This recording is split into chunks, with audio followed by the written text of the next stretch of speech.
Gallop step. On our gallop step, the job of the delivery man is what I call the outside defender on the double team. His job is to get his cheek to the adjacent offensive lineman, which is the postman's cheek. So in order to get cheek to cheek, we've come up with this technique called the gallop step. Well, we're going to take 5 gallop steps to try to get our hips on our adjacent offensive lineman to create cheek to cheek, create movement on the double team. All right, so again, athletically, you should be able to take 5 quick steps starting with your inside foot and gallop till you get cheek to cheek to the adjacent offensive lineman, create movement at the point of attack.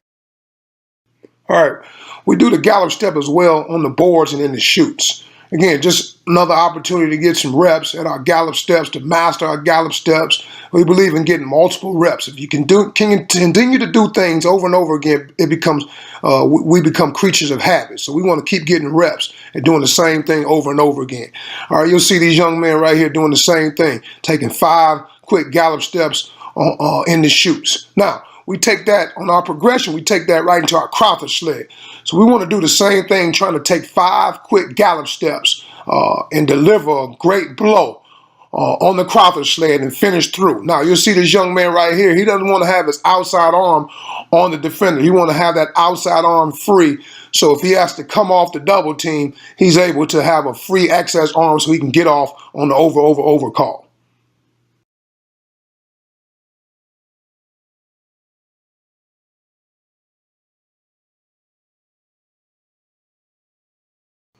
On any double team, movement is key. In order to get the movement that we want to get on a double team, we always talk about the inside half of the double team first. The inside half of the double team, we have to emphasize movement.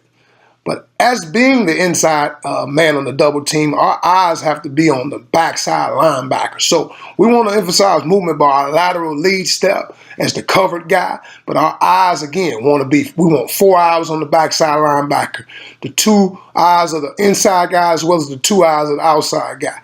Now, watch these young men right here. He does a great job. He does a nice lateral lead step. We got a gallop step by the outside adjacent offensive lineman, and they're working cheek to cheek to the second level. Again, big emphasis right here, as you see on this clip, cheek to cheek. We feel like if we get cheek to cheek, you cannot split us on the double team. Outstanding job by the young men.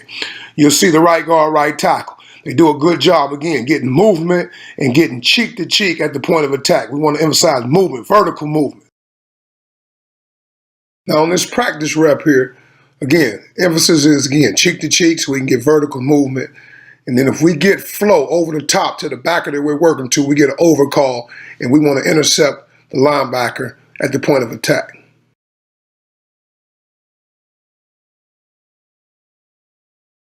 All right, same thing on the left side. Cheek to cheek is what our goal is. If we get an inside run through, the inside offensive lineman has to come off while the outside offensive lineman stays on.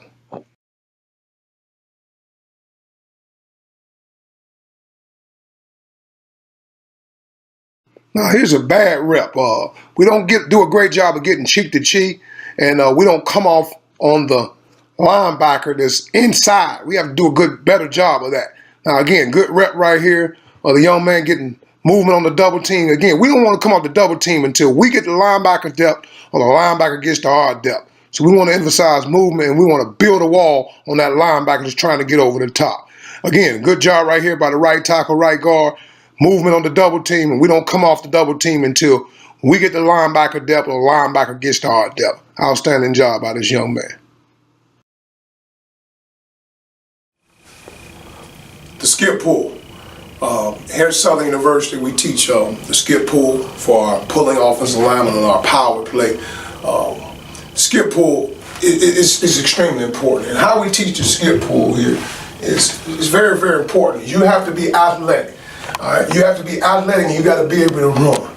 We teach our skip pull on our first step. We're actually going to cross over with our backside foot away from the way we're pulling. So in this case, this left guard here is going to actually cross over with his left foot. He's going to cross over to keep his shoulders square.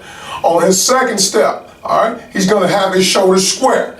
So he'll cross over, shoulder square. His shoulders are parallel to the line of scrimmage. We don't want his shoulders turned to the line of scrimmage like we do on our lawnmower pull. All right. So on our skip pull, this is a second level pull, second level block. All right. This is a second level pull. So he wants to cross over. Slightly cross over on his first step. Second step, have his shoulder square. On the third step, he's running. Now, he has to have athletic ability and awareness, because he can end up turning tight off of this double team here, all right? Or if we get a spill from the defensive lineman, he may end up coming outside of the spill to the second level. That's why it's very, very important that he keeps his shoulders square so he can be able to see the linebackers run through. Now, it's very, very important that he keeps his shoulders square. Again, his first step, he's going to cross over. Second step, he'll be square. Third step, he's going to be in running mode, keeping his shoulders slightly parallel to the line of scrimmage so he's able to see any type of run through. This is how we teach skip pull here at Southern University.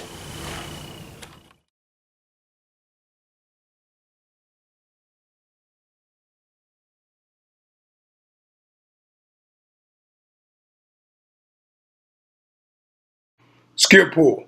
We want to do a good job with this, man. This pull helps us keep our shoulders square at the point of attack. We want to take 3 steps before we determine whether we're turning up or reading the log block and getting outside. But again, we want to cross over with that first step. Second step, we want to get square. Third step, we should be running. All right, you watch this young man right here. He does a good job. He crosses over with his first step. Second step, he should be square. Shoulders should be square to the line of scrimmage. Third step, he should be in running mode, whether he's going to turn up off the double team or he's going to turn up outside off the log block. All right, you'll see this young man here. He's pulling to the right. All right, does a good job again. He's going to skip pull. Shoulders should be square on the second step, which is very, very important. All right, now he should be able to see any run through or the linebacker at the second level. He wants to hug tight off the double team. He wants to trim the fat, kick out to give our back running lanes to be able to run through. Again, you'll see the right guard right here, another rep of a skip pull. All right, he crosses over with his right foot. Shoulders should be square, and then he's going to finish through his block. All right, we have another rep right here. Outstanding job coming tight off the double team to be able to give our back great running lanes. The cat block. On the backside of our power play, we teach what we call the cat block. Cat stands here at Southern University for center and tackle.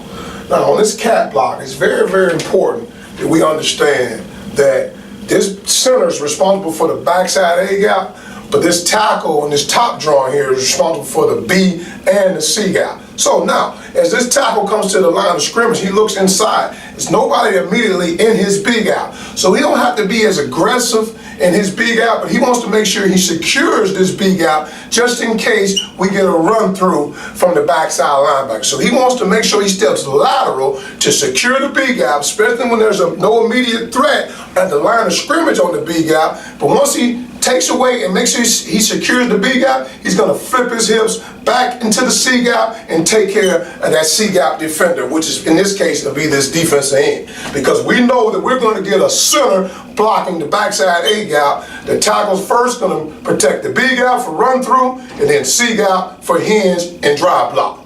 Now on this bottom drawing here, a defensive lineman here is immediately in his B gap. So it's somebody at the line of scrimmage. So now the center is going to make a strong cat call where he's going to block back, but that's a long way to go for that center. All right. So the tackle's going to really lay thick and absorb this B gap. He's going to lay thick, and he knows he has to stay on longer because the center has a longer way to travel to get that back block. Once the center secures that back block, that backside A gap to backside B gap, the tackle now is going to flip his hips to protect the C gap and turn it into a drive block. So again, you have to be athletic here at Southern University in order to play offensive line, and we need guys to be able to protect 2 gaps, but this is how we block the backside cat block on the backside of our power play.